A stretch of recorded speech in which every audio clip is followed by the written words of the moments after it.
16 ప్లేసుల్ని identify చేసింది sit. ఈ scavenger ఎవరైతే భీమా అని పేరు పెట్టారో ఆ భీమా చూపించాడు 16.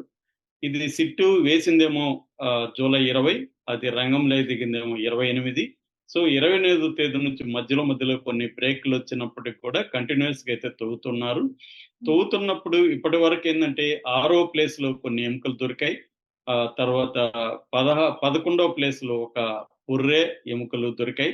14 ప్లేస్ లో కూడా పుర్రె ఒక 100 ఎముకల వరకు దొరికాయి. అందులో శారీ, ఒక చోట శారీ దొరికింది, ఒక చోట రెడ్ జాకెట్ దొరికింది, ఇంకొక చోట ఏటీఎం కార్డు, ఐడి కార్డు, అవి దొరికాయి అనమాట. సో ఓవరాల్ గా ఇప్పటి వరకు 3 చోట్ల దొరికాయి.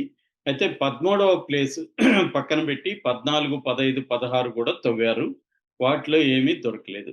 అయితే 13వది ఎందుకు పక్కన పెట్టారంటే అక్కడ 4 ఎలక్ట్రికల్ పోల్స్ ఉన్నాయి. ఆ తర్వాత అది వెంటెడ్ డ్యామ్ దగ్గరగా ఉంది. మెయిన్ రోడ్ పక్కన ఉంది కాబట్టి అక్కడ తవ్వడం వల్ల ప్రాబ్లం అవుతుందని అక్కడికి ఏం చెప్పారంటే జీపీఆర్ అంటారు, గ్రౌండ్ పెనెట్రేటింగ్ రాడార్ అంటారు. ఈ గ్రౌండ్ పెనెట్రేటింగ్ రాడార్ ని తెప్పించడంలో ఆలస్యమైంది. అది మంగళవారం వచ్చింది. దాని తర్వాత టెస్ట్ చేశారు, నిన్న దాన్ని ఉపయోగించారు.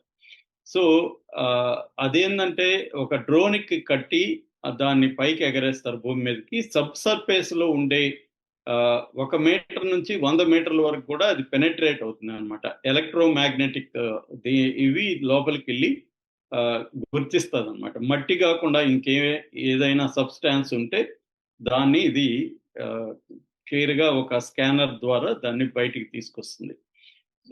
దాని కానీ ఉన్నప్పుడు అప్పుడు దీన్ని తవ్వుదాం అనేది ఆలోచన. అయితే ఇతను ఏం చెప్పాడంటే ఆ స్కావెంజర్, నేను ఇక్కడ పూడ్చిన ప్లేసు లాగా ఇప్పుడు లేదు, ఇక్కడ వాటరు, వరదలు, ఎందుకంటే నేత్రావతి స్నానఘట్ట పక్కనే ఉంది. సో డ్యామ్ ఉంది కాబట్టి ఇక్కడ అంతా మారిపోయింది, మొత్తం ప్లేస్ అంతా నేను చూసినట్టుగా లేదు. కాబట్టి మీరు చుట్టుపక్కల కూడా తవ్వండి అనేది ఆయన రిక్వెస్ట్ చేస్తే నిన్న 2 అర్త్ రిమూవర్ని తెప్పించారు. 2 అర్త్ రిమూవర్ని తెప్పించి 32 అడుగుల వెడల్పు, 25 అడుగుల పొడవు, తర్వాత 16 అడుగుల డీపులో తవ్వారనమాట. తవ్వి పెద్ద మట్టి కుప్పల్ని వేశారు. నిన్న 6:30కి ఇది మొన్న మొదలుపెట్టి నిన్నంతా కూడా జరిగింది.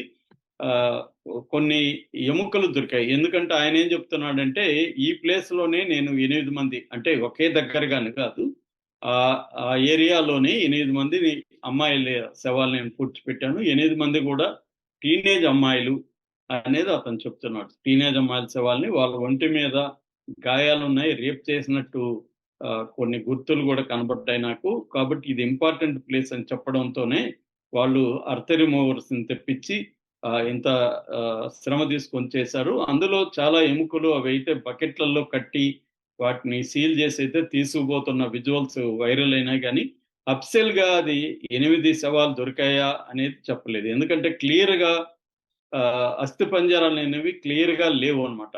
అవి ఊడిపోయి ఎముకలుగా మారిపోయినాయి. అది 8 శవాలు ఉండొచ్చేమో కానీ అది ఇప్పటికిప్పుడే చెప్పే పరిస్థితి లేదు. ఇవన్నీ కూడా బెంగళూరుకి ఎఫ్ఎస్ఎల్కి, ఫోరెన్సిక్ సైన్స్ ల్యాబ్కి తీసుకెళ్లారు. అక్కడ వాళ్ళు టెస్ట్ చేసి దీని ఏజ్ ఎంత, జెండర్ ఏంటి, ఆడమగ, తర్వాత కాజ్ ఆఫ్ డెత్ ఏంటి, వీళ్ళ మీద ఏమన్నా రేప్ అటెంప్ట్ కానీ ఏమన్నా జరిగిందా, ఇవన్నీ చెప్పాలి. అది చెప్పడం కూడా అంత ఈజీ వ్యవహారం అయితే కాదు. సో ఇది దానికి సంబంధించి. అయితే నిన్న ఇంకొక సంచలనమైన విషయం జరిగింది. అదేంటంటే కొత్తగా 2 సాక్షులు వచ్చారు. వాళ్ళు ఏం చెప్తున్నారంటే అందులో పురందర్ గౌడ అనే ఒక ఆయన వచ్చారు. పురందర్ గౌడ్ ఎవరంటే ఈ కేసులో ఇప్పటి వరకు మనకు మిస్ అయిన వాళ్ళు 4 ఉన్నారనమాట. ఒకరు పద్మలత, వేదవల్లి, సౌజన్య, అనన్య భట్. ఈ 4 వాళ్ళ బంధువులు క్లెయిమ్ చేశారు మిస్ అయినట్టుగా. సో ఈయన సౌజన్య వాళ్ళ బంధువు అనమాట, అంకుల్ అవుతాడు సౌజన్యకి పురందర్ గౌడ. ఆయన ఏం చెప్తున్నాడంటే ఈ స్కావెంజర్ పూడ్చినప్పుడు ఈ 13వ సైట్ లో ఇప్పుడు నిన్న తవ్వారు కదా, పూడ్చినప్పుడు నేను కూడా చూశాను. దానికి పక్కనే మా షాప్ ఉండేది అక్కడ. ఆ షాప్ ఉండడం వల్ల నేను ఇట్లాంటి శవాల్ని పూడ్చడం చాలా సార్లు చూశాను. సో కాబట్టి నన్ను కూడా ఈ స్కావెంజర్ లాగా నన్ను కూడా మీరు పరిగణలోకి తీసుకొని నేను కూడా కొన్ని చూపిస్తాను అని అతను సిట్టును కోరాడు. సిట్ ఏం చెప్పిందంటే, "నువ్వు దీన్ని ధర్మస్థల పోలీస్ స్టేషన్‌కెళ్ళి కంప్లెయింట్ ఇవ్వు. వాళ్ళు రిసీవ్ చేసుకుంటారు" అని సిట్ వాళ్ళు సలహా ఇచ్చారు. ఈయన నిన్నెళ్లి ధర్మస్థల పోలీస్ స్టేషన్‌కు కంప్లెయింట్ ఇచ్చాడు.